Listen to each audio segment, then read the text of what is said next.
Hi, I'm miltonchang of Bonsaiheirloom. I hope you enjoyed the Q&A. You find it informative. Please tell a friend to help me have more audience. And click like if you think I'm being informative. And send us your email address so that we can let you know when we're trees available for sale. And of course, subscribe to our channel. The first question, at least a comment, was that the person is glad that I treat my grandson and granddaughter equally. In the Asian culture and in many European cultures, they tend to treat the number one son as the priority. I don't. I treat everybody, my children and my grandchildren, the same way. So my granddaughter gotten one of my most favorite trees, almost one of my most favorite trees, the elm, two elms on the rock to simulate the UNESCO heritage site, the Huangshan. The next set of questions is about the 500-year-old Yamadori. Did I grow indoor, outdoor? Well, the California juniper or most trees are really outdoor trees. And so they will grow, the tree was grown outdoor. Now, I think the genesis of the question is that can I take a bonsai into the house for display? And the answer is yes. I can easily take a California juniper into the house to sit next to my antique or something for even a week or two. It's not a problem. Let's say a week for sure. Don't keep it in-house too long because when you take any trees in-house too long, they acclimate to the indoor condition and then they will get sunburned when you leave out in the full sun right away. In general, I don't think any tree should be kept indoor, any bonsai. There was one comment by another website saying, yes, you can keep subtropical trees indoor. That's true, sort of, not quite. And the reason is that even subtropical, very few trees are grown under the shade.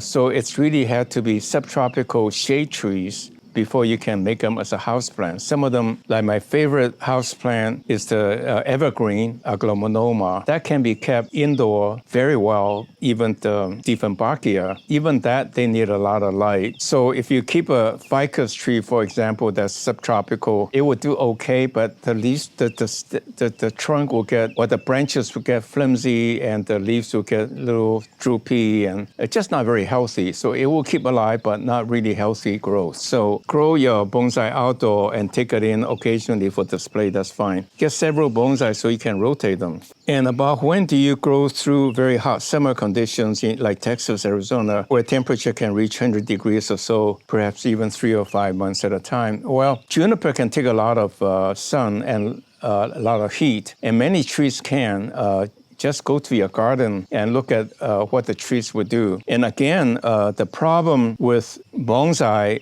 is different from garden tree is the garden tree have a lot of roots spread out under the soil to get the moisture, whereas in a bonsai pot, it's confined to a shallow confine and it would dry it out. And once it's dried out, very easily in a day or half a day, it gets dried out. Then when you water runs out and the tree never gets the water.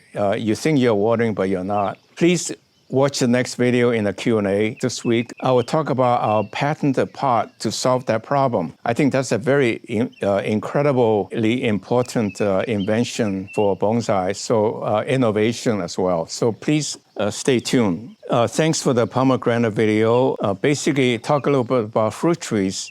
Well, pomegranate is a very nice tree. You can get dwarf pomegranate. The pomegranate can be quite small. So the first point I want to make is that if you're trying to grow a fruit tree, try to get a smaller fruit variety for scale size or for the scale's sake so that the tree, everything will look perfectly rhymed in terms of you don't have to do a very big tree to have a big apple hanging there or a pomegranate hanging there. You can do a small pomegranate tree with a small pomegranate hanging. That's very nice. And the same thing with apple. I think you should try crab apple. And for citrus, I think oranges are too big. Maybe try kumquat. So again, when you think about the trees to use, by all means experiment with the local fruits that you see that are small in the sense that indigenous trees have small fruits to make into perfect scaled bonsai. And please tell us about your experience, success or failure, so that we can share with the rest of the Bonsai Heirloom community. We will offer fruit trees someday, so please stay tuned. This is about putting a tree back in the ground, in a sense that in a pot and in the ground. Do I need to dig a bigger hole? Well, I don't think you necessarily need to dig a bigger hole, but make sure the soil underneath the pot is good soil, so that when it goes into the roots go into the ground out of the drainage holes, it will get good nutrients from the soil to grow fast. Just in cutting back pruning the tree, can I do that to a healthy sarcova in the fall? Absolutely. There are quite a number of comments in a few weeks back as well about cutting trees too drastically. And I think one of the genesis of the question is that in many pruning technique articles about pruning garden trees is to say, well, cut back about 1/3 of the foliage. And I think that is good practice. When you want to prune a big tree, cut back 1/3 of the foliage. But it's not about killing the tree. It's about a balance between too bare versus too full.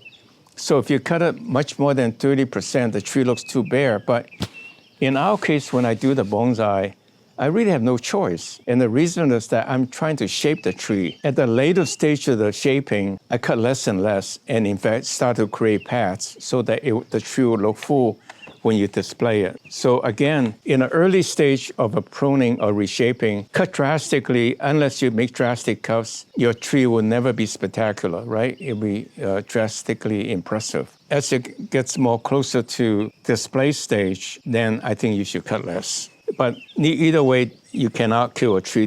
This question is about using jade plant as a bonsai. Well, my feeling on that is very mixed.